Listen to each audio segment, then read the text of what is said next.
안녕하세요. 오늘은 유럽의 들판을 파랗게 물들이던 아름다운 꽃 수레국화에 대해 이야기해 드리겠습니다. 수레국화는 국화과에 속하는 한 해살이 초본 식물입니다. 학명은 켄타우레아 키아누스이며 원산지는 유럽 동남부와 서아시아 지역입니다. 초본 식물이란 나무처럼 목질화되지 않고 줄기가 부드러운 풀 형태의 식물을 말하며 수레국화는 바로 이 초본 식물 중에서도 한 해 안에 싹이 트고 꽃을 피우고 씨앗을 남긴 뒤 생을 마감하는 일년생 식물입니다. 키는 보통 30cm에서 90cm까지 자라며 맑고 선명한 파란색 꽃이 가장 대표적이지만 흰색, 분홍색, 보라색, 붉은색 품종도 존재합니다. 수레국화는 유럽에서는 오랫동안 밀밭의 잡초로 여겨지기도 했지만 그 아름다움 덕분에 독일이 국화로 지정될 만큼 사랑받는 꽃이기도 합니다. 꽃말은 행복, 함, 그리고 희망입니다. 절화용으로도 훌륭하고 꽃밭 화단이 포인트 식물로도 매우 인기가 높습니다. 그럼 지금부터 수레국화를 건강하게 키우는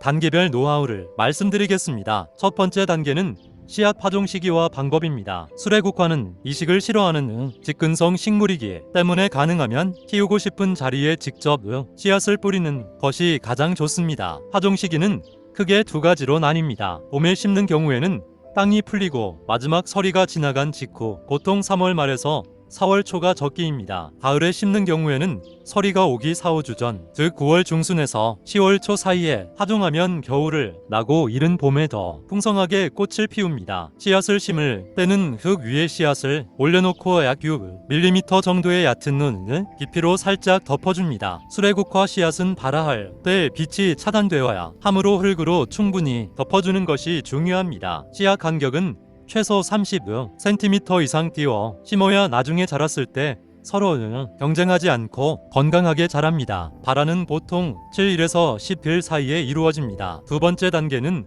햇빛 조건입니다. 수레국화는 햇빛을 정말 좋아하는 식물입니다. 하루에 최소 6시간 이상 직사광선이 드는 곳에 심어야 합니다. 햇빛이 부족하면 줄기가 가늘고 굵게 웃자라며 꽃의 수도 현저히 줄어듭니다. 실내에서 키울 경우에는 남향은 창가 바로 앞처럼 햇빛이 가장 잘 드는 곳에 두어야 하며 가능하면 야외 재배를 권장합니다. 세 번째 단계는 토양과 화분 선택입니다. 수레국화는 토양에 크게 까다롭지 않은 편입니다. 오히려 너무 기름진 흙보다는 배수가 잘 되는 보통 수준의 토양을 좋아합니다. 점토질 흙처럼 물 빠짐이 나쁜 토양에서는 뿌리가 섞기 쉬우므로 원예용 배양토에 모래나 펄라이트를 2:1 비율로 섞어주면 이상적입니다. 화분에 심을 경우에는 반드시 배수, 구멍이 있는 화분을 선택하고 화분 아래에 자갈이나 마사토를 깔아 물 빠짐을 도와줍니다. 토양의 산도는 약산성에서 중성, 즉 pH 6.2에서 7.5 사이가 적합합니다. 네 번째 단계는 물주기입니다. 수레국화는 약간 건조한 환경을 좋아하며 과습에는 매우 취약합니다. 물을 줄 때는 흙의 표면 2~3cm 정도가 완전히 말랐을 때 충분히 듬뿍 주고 그 다음 물 주기까지 흙이 마르는 것을 기다리는 방식으로 관리합니다. 화분 받침에 물이 고여 있으면 반드시 버려주어야 뿌리 썩음을 예방할 수 있습니다. 특히 여름 장마철이나 비가 많이 오는 계절에는 물 주는 횟수를 크게 줄여야 합니다. 아침에 물을 주는 것이 가장 좋으며 저녁에 물을 주면 과습으로 이어질 수 있으니 주의하세요. 다섯 번째 단계는 비료 주기입니다. 수레국화는 비료를 많이 필요로 하지 않는 식물입니다. 오히려 질소 비료를 과하게 주면 잎만 무성해지고 꽃이 잘 피지 않습니다. 파종 전에 완효성 비료를 흙에 한번 섞어주는 것으로 대부분 충분합니다. 만약 생육 중에 추가 비료가 필요하다면 인산과 칼리 성분이 높은 개화, 촉진용 비료를 한 달에 한 번 소량만 주는 것이 좋습니다. 여섯 번째 단계는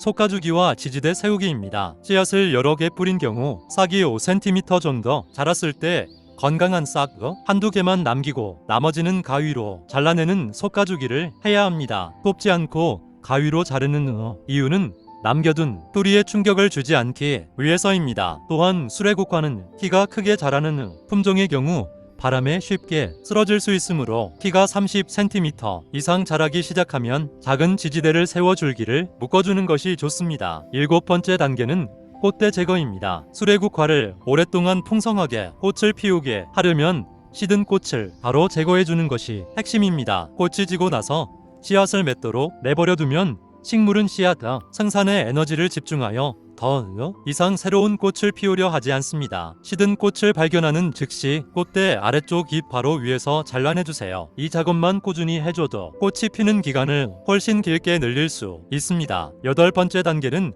병충해 관리입니다. 수레국화는 비교적 병충해에 강한 편이지만 과습한 환경에서는 흰가루병이 발생하기 쉽습니다. 잎에 하얀 가루 같은 것이 보이면 즉시 통풍을 개선하고 심한 경우 친환경 베이킹소다, 희석액이나 시중 살균제를 사용합니다. 진딧물이 발생한 경우에는 물로 강하게 씻어내거나 리모일을 희석하여 분무해주면 효과적입니다. 9번째 단계는 씨앗 세종과 내년을 위한 준비입니다. 수레국화는 1년생이지만 씨앗을 받아두면 매년 다시 키울 수 있습니다. 꽃이 완전히 지고 꽃대가 갈색으로 마르기 시작하면 씨앗이 익은 것입니다. 씨앗이 날아가기 전에 꽃대를 잘라 종이봉투 안에 넣어 서늘하고 건조한 곳에 보관하세요. 이렇게 보관한 씨앗은 다음 해 파종에 사용할 수 있습니다. 수레국화는 조금만 신경 써주면 누구나 아름답게 키울 수 있는 매력적인 꽃입니다. 충분한 햇빛, 물 빠짐 좋은 흙, 적절한 물 주기, 그리고 시든 꽃 제거, 이네 가지만 잊지 않으시면 풍성하고 건강한 수레국화 정원을 만드실 수 있습니다. 오늘도 식물과 함께하는 행복한 하루 되세요.